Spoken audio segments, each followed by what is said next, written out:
Hello, my people. Una do well for the support. Una the support. Una lovely sister. I dey really see. I'm like, una do well. Una do well for my body. So if today na your first time when you dey come across this channel, I bet what you dey wait for me. Not forget to hit the subscribe button, like my channel, share my video, and thank you so much for all the support una dey give me. So today na another ogbonge news be say this our governor babajide Sanwo-Olu, governor of Lagos State, they come dey interview am about the Lekki toll gate protesters when they kill, and wetin he come talk for the matter say he not send the armies may him go kill, may them shoot anybody for the protesters.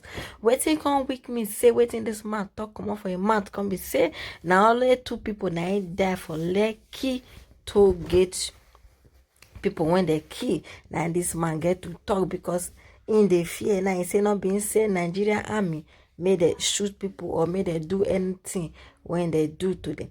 So Nigerian army come right say they not get handle, say not be them. They suffer their own when this governor of Lagos State, Babajide Sanwo-Olu, call them, may they go let it go toll gate, go see wetin people they do for them. From there now the shooting come begin.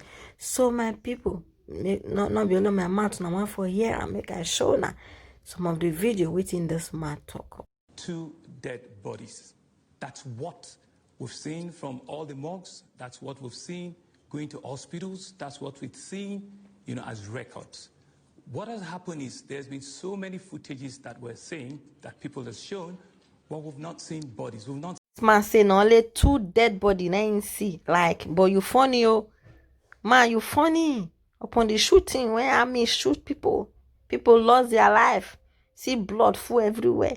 You say you don't even see mark of blood, like seriously.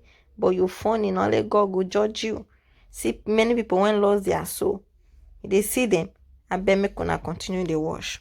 Seen relatives, we've not seen anybody truly coming up to say, indeed, XYZ, I'm a father, I'm a mother to someone, and I cannot find that person. Nobody has turned up, right? I've been to the ground.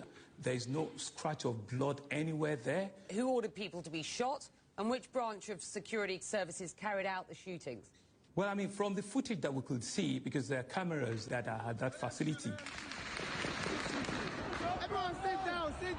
it seems to me that there will be men in military uniform, which will be Nigerian army or something. So you're saying that it was military officers who ordered peaceful protesters be shot at Lekki? Yeah, that's what the pictures, yes. They were there. That's what the footage, that's what it shows. Now the year the man say na the army, and then they shoot the peaceful protesters. Say not be him, get hard. Others cannot stop.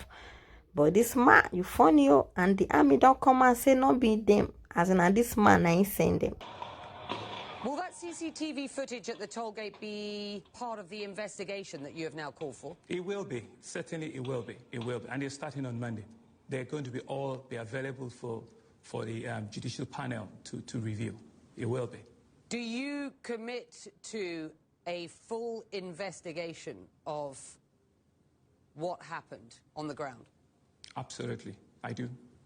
And will people be held accountable? They certainly would. We'll do everything to ensure that they are held accountable. We'll do everything. It's a very simple question. Will they be held accountable?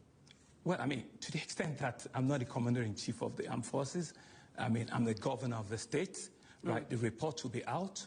We will channel the report to all the relevant authorities in the state to ensure that everyone that is found culpable is accountable for the act. Since 2017, they've been announcing that the SARS unit has been disbanded. They announced in 2017, announced in 2018, announced in 2019. Now in 2020, they announced again. They just think we're stupid because you're literally just renaming this unit and expecting us to say, oh, yeah, wow, that's great. The SARS, or Special Anti-Robbery Squad, has been described as nothing but a money-making terror squad with no accountability. Random. I've heard it described as vicious. I've heard it described as wholly set on extortion. This criticism will not be new to you, and in the past, the government has promised to scrap the group on a number of occasions. Why should anyone believe the government this time around? The president made a pronouncement and says it's been disbanded. The Inspector General of Police made a pronouncement that it's been disbanded. Then the protesters, they went forward and said, we want 5 for 5, meaning we have 5 other things that we want government to do ASAP. Some, yes, we could deal with within days. Some will take fairly longer time, you know, a month, 2 months, 3 months. What about the disappeared over the years? The what, ma'am? The people who have disappeared at the hands of the Special Anti-Robbery Squad. Yes, so that's what it is. People have claimed that, I mean, their friends or their family members, you know, have been killed. So this judicial panel of inquiry is meant to bring, you know, all of those stories to accountability, you know, where we can make restitution, where the families can come and prove, you know, and identify the officers, you know, that are responsible for this. Do you concede to the allegations that SARS is or was a money-making terror squad with no accountability? Well, I mean, those are very strong words, you know, and I think it would be very unfair to just generalize, you know, everyone like that. I think everybody agrees that there's a reform that needs to take place. There's a change that needs to take place. There's some truth, you know, that need to come on board. So, I mean, I've been one of the advocates that says, indeed, they should, you know, be scrapped. Let us have genuine reforms. Let us have, you know, better, you know, conversation around how we police our citizens, how we police the state, so that we can have a more enduring citizens-police relationship.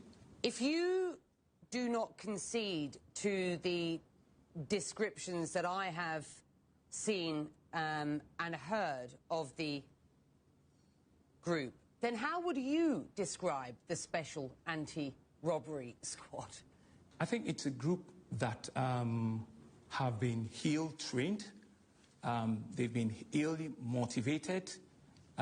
They've not been fully, you know, equipped with, you know, a standard operating template, you know, for them to know and appreciate the level, you know, of their responsibility in our society. And that's why, you know, it seems that they just went off the cuff completely, probably also because they're not being well compensated, remunerated. Everybody that drives a flashy car, maybe they think, I mean, they can extort, you know, from there, very unfortunately, and it's very condemnable. Is it international pressure that has persuaded you as the governor, the government, the president to finally speak out about what is going on and what protesters have been demonstrating for so long in Lagos and in Nigeria? There are no international pressure whatsoever. You know, these are genuine protesters that we all believe, we all acknowledge. I was the only first governor, you know, amongst with due respect to all my other colleagues who all came out to meet with them. I was the first that led from the front. You know, I carried the endsars flags, you know, with them. I met with them twice, you know, and we all had the rally together. We all walked together. Do you genuinely believe that there will be change as a result of what has happened over the past couple of weeks? I mean, Becky, there seems no genuine... Becky, I genuinely believe there will be change for 2 reasons. One, you know, what has happened, especially in Lagos, is extremely unimaginable. That's number one. Number two, it was a clarion call, you know, for all of us in government, you know, especially, you know, understanding and realizing, you know, what the youth, what they truly want us to be doing, you know. So it hit all of us like a thunderbolt, and it was just, you know, a wake-up call.